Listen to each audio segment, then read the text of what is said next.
ये प्रयास किया है कि अलग अलग जिलों में पहुंचे ताकि उन जिलों के सशक्त आवाज को भी कशिश न्यूज का सशक्त माध्यम मिले। और बस कुछ पल और हम शुरू करेंगे। तकनीकी टीम नजर बनाए हुए है, शुरू कर सकते हैं। चलिए तो हम आगे बढ़ते हैं। बिहार की राजनीति के बेहद ही प्रभावशाली शख्सियत कशिश न्यूज के मंच पर मैं सीवान संवाद कार्यक्रम के मंच पर हैं, तो अब हम समय जाया न करते हुए ये पोडियम उन्हें देते हैं और आमंत्रित करते हैं माननीय मंगल पांडे जी को कि वो मंच पर आए। 2 शब्द अगर आप वहीं से कंफर्टेबल जी आए। और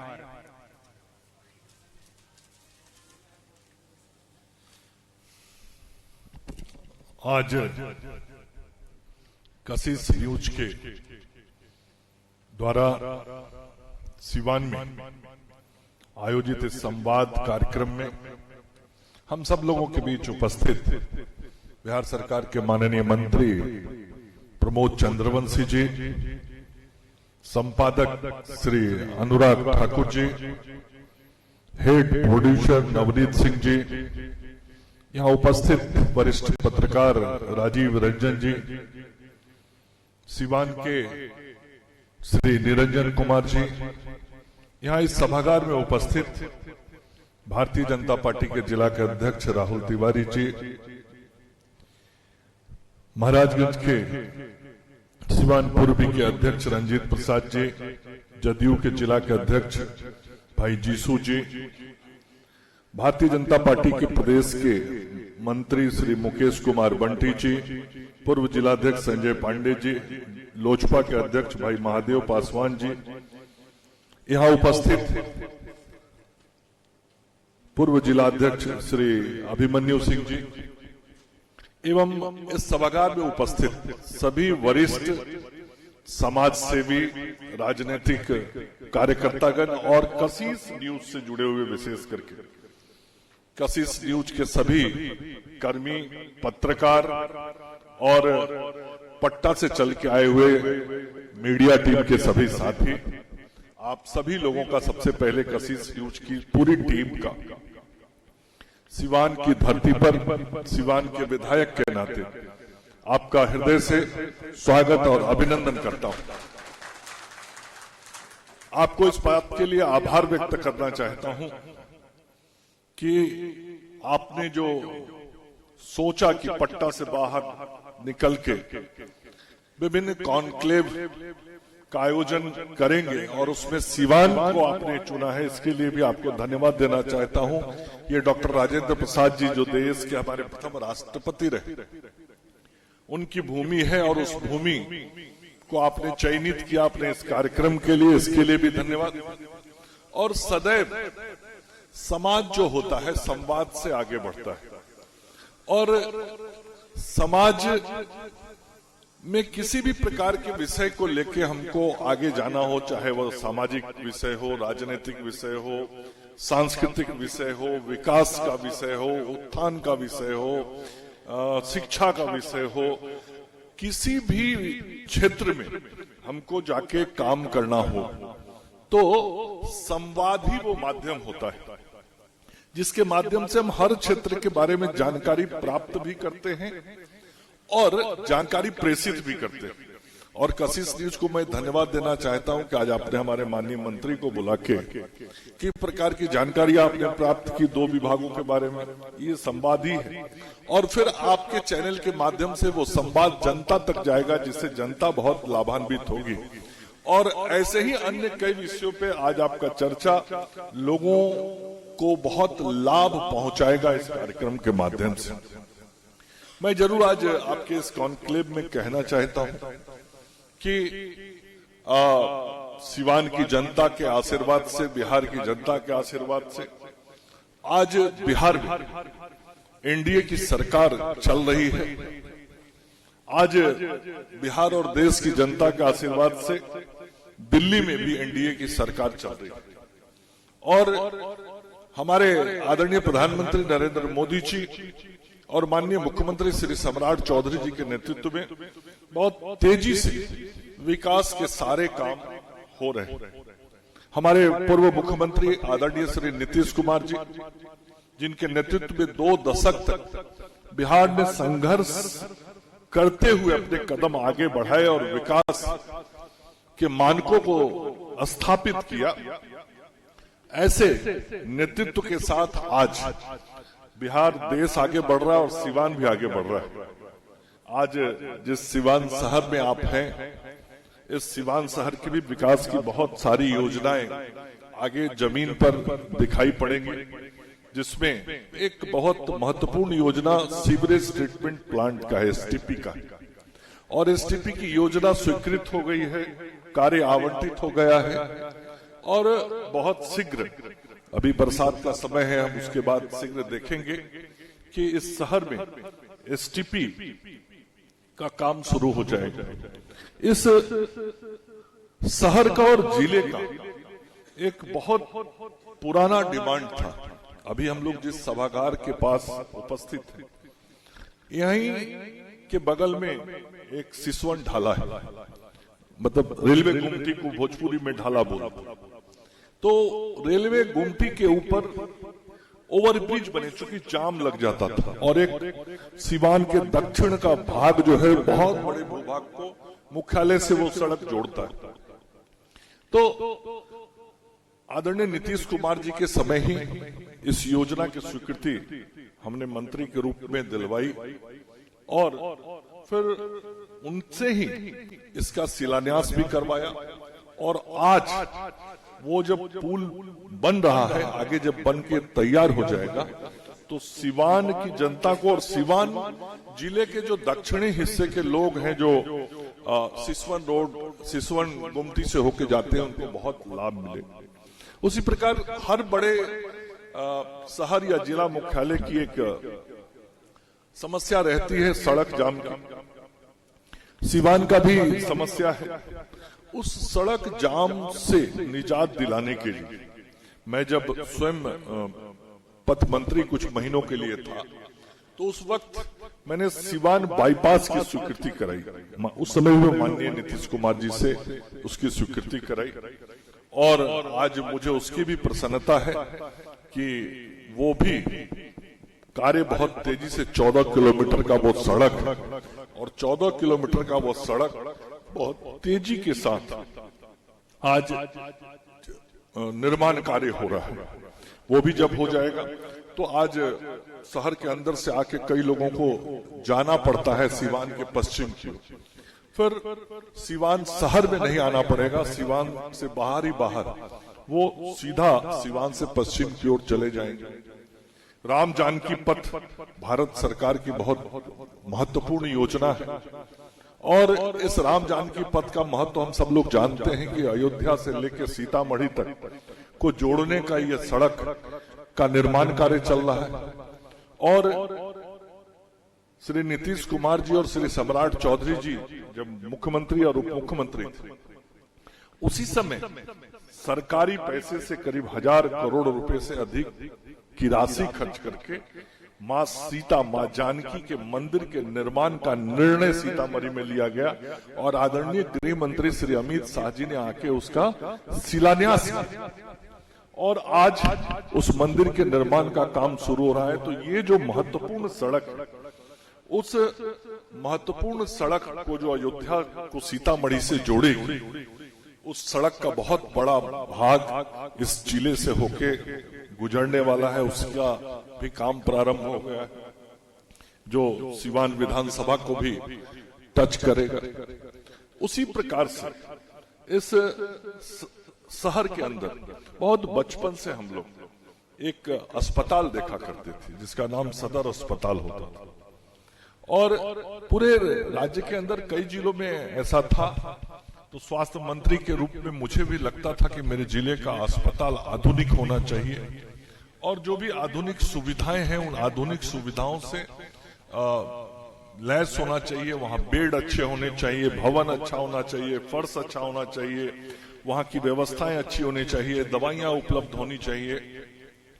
आज मुझे प्रसन्नता है कि सीवान के अंदर एक बड़ा सदर अस्पताल जो आज जिसका लाभ सिवान की जनता को मिल रहा है, आज उसी सड़क से जब गुजरता हुआ व्यक्ति कभी उस पुराने सदर अस्पताल को याद करेगा और आज को देखेगा तो उसको अंतर महसूस होगा कि कैसे नीतीश कुमार जी और नरेंद्र मोदी जी के नेतृत्व में इस बिहार और सिवान का परिवर्तन हुआ था। उसी के बगल में और एक 100 बेड का MCH हॉस्पिटल भी बन रहा है जो 2 महीने में बन के तैयार हो जाएगा। और अभी माननीय निशांत जी के नेतृत्व में स्वास्थ्य विभाग बहुत अच्छे तरीके से काम कर रहा है। तो लगातार सिवान शहर के विकास के लिए और सिवान जिले के विकास के लिए मैंने तो कुछ स्वास्थ्य, सड़क, इन चीजों की चर्चा की। यहाँ इंजीनियरिंग कॉलेज इसी विधानसभा में वर्षों से उस जमीन का कोई उपयोग नहीं हो रहा था और मुख्यमंत्री जी के नेतृत्व में यह निर्णय हुआ कि सभी जिलों में हम इंजीनियरिंग कॉलेज बनाएंगे और आज उसी का परिणाम है कि सिवान शहर में वो इतना बड़ा आवासीय इंजीनियरिंग कॉलेज आज दिखाई पड़ रहा है और उसमें बच्चे आके पढ़ रहे हैं।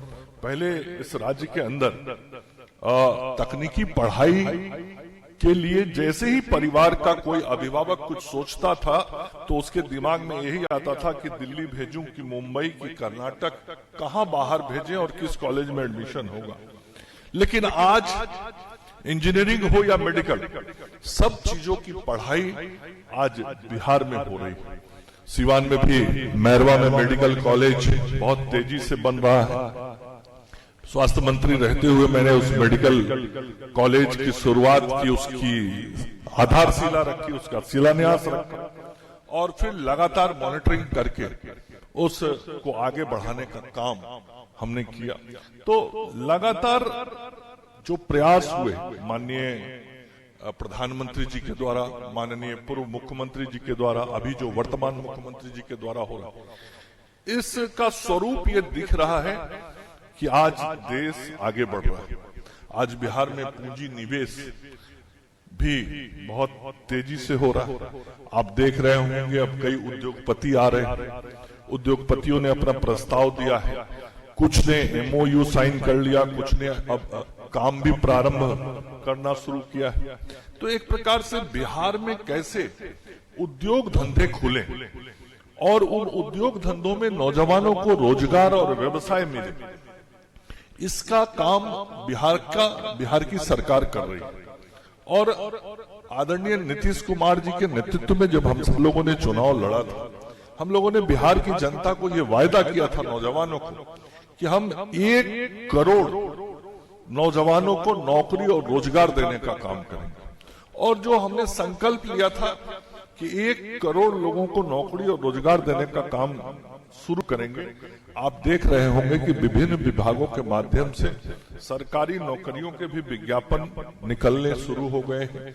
और दूसरी तरफ रोजगार और व्यवसाय, उद्योग का विकास हो जिससे नौजवानों को रोजगार मिल सके, इस दिशा में भी बिहार की सरकार बहुत तेजी से काम कर रही है। और जहां हमारे मुख्यमंत्री जी इस काम को कर रहे हैं, वहीं पूर्व मुख्यमंत्री जी का पूरा मार्गदर्शन भी मिल रहा है। तो एक समेकित प्रयास जो है संपूर्ण एनडीए का, और उस एनडीए में हमारे केंद्र से भी चिराग पासवान जी, जीतन राम मांझी जी, ऐसे दोनों जो हमारे केंद्रीय मंत्रिमंडल में माननीय मंत्री हैं, वो भी अपने अपने विभागों के माध्यम से भी, चिराग जी ने भी कोशिश करके कई काम को शुरू कराया। जीतन राम मांझी जी का जो विभाग है उस विभाग के माध्यम से काम हो रहा है। उपेंद्र कुशवाहा जी लगातार सरकार को सार्थक सहयोग देते रह रहे। तो पूरा एनडीए आज एकजुट होकर इस काम में लगा है। आपका संवाद का कार्यक्रम है और मैं भी संवाद के माध्यम से जो जानकारियां हैं उन जानकारियों को आपके माध्यम से शेयर कर रहा हूं कि हमारे जो नौजवान हैं, हमारे जो युवा हैं, हमारे जो इस जिला में रहने वाले आम लोग हैं, गरीब लोग हैं, उन सभी लोगों के संदर्भ में जो भी विषय है वो उनको जानकारी पहुंचे।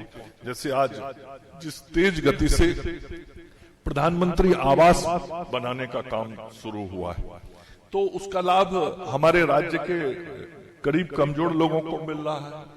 कि आज वैसे ग्रामीण क्षेत्रों में जहां प्रधानमंत्री आवास पहले मिलना सपना होता था, आज पिछले 20 सालों में तो मिला ही है और अभी और उसमें गति आई है। चूंकि आदरणीय प्रधानमंत्री जी का बिहार के विकास पर विशेष ध्यान है, उसी प्रकार से जो हमारे किसान हैं, किसानों के विकास के लिए भी सरकार निरंतर काम कर रही है। और जो हमारे सरकार के द्वारा किसानों के आर्थिक उन्नति के लिए प्रयास किए जा सकते हैं, वो सारे कुछ किए जा रहे हैं। किसान सम्मान निधि योजना के माध्यम से किसानों को जहां आर्थिक सहयोग दिया जा रहा है, वहीं उनको यंत्र मिले, उपकरण मिले, बीज मिले, खाद मिले, उनको सिंचाई की बेहतर व्यवस्था हो सके, उनके जो उत्पाद हैं उन उत्पादों का भंडारण हो सके, उन उत्पादों को बाजार मिल सके। इन सारे चीजों पर बिहार की सरकार, भारत सरकार के सहयोग से काम को आगे बढ़ा रही है और आज उसका लाभ किसानों को मिल रहा है, जिसके कारण आज हम गांवों में जाते हैं तो गांव में जाने पर जो किसानों की आर्थिक समृद्धि आई है वो बहुत दिखता है। आज डेयरी के माध्यम से, पशुपालन के माध्यम से, ये इन सारे माध्यमों से रोजगार के अवसर बढ़ाए जा रहे हैं। आज बिहार सरकार का बहुत फोकस डेयरी डेवलपमेंट पे और डेयरी डेवलपमेंट की कई योजनाएं आ रही हैं। उस संदर्भ में आप लोगों ने भी समाचार भी देखा होगा, मुख्यमंत्री जी नालंदा गए थे और उन्होंने वहां उसकी शुरुआत की योजनाओं की। तो आज पशुपालन का विषय हो, डेयरी डेवलपमेंट का विषय हो, डेयरी प्रोडक्ट्स हो, इन सारे चीजों के माध्यम से जो हमारे किसान हैं, उन किसानों का उत्पाद भी बिके और नौजवानों को रोजगार भी मिले। ये सारे काम और प्रयास बिहार सरकार के द्वारा किए जा रहे हैं और निश्चित रूप से जितनी हमारी सरकार की योजनाएं और कार्यक्रम, उन योजनाओं और कार्यक्रमों की जितनी जानकारी विभिन्न संवादों के माध्यम से लोगों तक पहुंचेगा, लोग को उतना ही ज्यादा लाभ मिल सकेगा। और ऐसे कार्यक्रमों को पहुंचाने में मीडिया का बहुत बड़ा योगदान होता है। और आप जो मीडिया के साथी हैं, आपके माध्यम से जब ये सारी बातें लोगों तक पहुंचती हैं तो लोग का जिज्ञासा होता है, बढ़ता है और लोग फिर उन योजनाओं से, कार्यक्रमों से जुड़ के उस कार्यक्रम और योजना का लाभ ले पाते हैं। तो कई चीजों की चर्चा हमने की, हमारे पूर्व में हमारे प्रमोद चंद्रवंशी जी माननीय मंत्री जी ने उसकी चर्चा की और अभी आगे और भी आप विभिन्न मुद्दों और विषयों पर चर्चा करेंगे। मैं आपको अनुराग जी धन्यवाद देता हूं कि आपने मुझे भी इस कार्यक्रम में यहाँ पे आमंत्रित किया। मैं कशिश न्यूज की सारी टीम को हृदय से धन्यवाद और आभार प्रकट करता हूं कि आप सब लोगों ने यहाँ मुझे बुला के इस संवाद के माध्यम से जो जानकारियां सीवान के लोगों तक देनी जरूरी थी या जो कम समय में मैं बोल सकता था, वो विषय मैंने बोला। आप सब लोगों का बहुत आभार। नमस्कार, जय हिंद, जय भारत। बहुत बहुत धन्यवाद माननीय। कृपया मंच पर आसन ग्रहण करें। देखिए, आपके लिए तो ये आपका घर है, सीवान सदर के आप विधायक हैं, आपके लिए जहां भी कार्यक्रम हो मंच आपका होता है और आप अपनी बात जनता के साथ करने के लिए मंच के मोहताज नहीं है, ये हम भी जानते हैं और सीवान की जनता भी जानती है। आप उनके लिए सर्वसुलभ है, हर समय उपलब्ध है। लेकिन ये हमारे कार्यक्रम की, कशिश न्यूज के मंच की गरिमा है और आपका हम आभार व्यक्त करते हैं कि आपने समय निकालकर कशिश न्यूज को गौरवान्वित किया है, उसके मंच को समय देकर। हम चाहेंगे कि हम यहाँ मेहमान हैं और हमारी शानदार मेजबानी हो रही है यहाँ, तो इस मेजबानी के जो करता धरता है Shri Rupesh Kumar ji, MD hotel sapphire in complex, Chandrika tower, Archana jewellers, विभिन्न प्रतिष्ठानों के माध्यम से जो सीवान के लोगों को आमदनी का साधन उपलब्ध करा रहे हैं, विभिन्न व्यावसायिक प्रतिष्ठानों के संचालन से सीवान के आर्थिक उन्नयन में सहयोग कर रहे हैं। हम चाहेंगे कि माननीय मंगल पांडे जी के कर कमलों से उनका सम्मान हो। श्री रूपेश कुमार जी कृपया मंच पर आएं। और हम विशेष रूप से आभार व्यक्त करना चाहेंगे हमारी शानदार मेजबानी के लिए। हमारा कार्यक्रम इस आलिशान सभागार में हो रहा है। ये सभागार होटल सफायर इन का है, कॉम्प्लेक्स है, चंद्रिका टावर है, अर्चना ज्वेलर्स है। सीवान के लिए ये कोई अनजान नाम नहीं है और सीवान की सेवा में समर्पित व्यवसायियों को भी प्रोत्साहित किया जाना जरूरी है। श्री रूपेश कुमार जी, माननीय मंगल पांडे के कर कमलों द्वारा बहुत बहुत धन्यवाद, बहुत बहुत आभार। धन्यवाद माननीय, अपना समय देने के लिए बहुत बहुत आभार। और कार्यक्रम को हम आगे बढ़ाएंगे, हम चर्चा जारी रखेंगे। इसके लिए हम आग्रह करेंगे हमारे स्थानीय सहयोगी निरंजन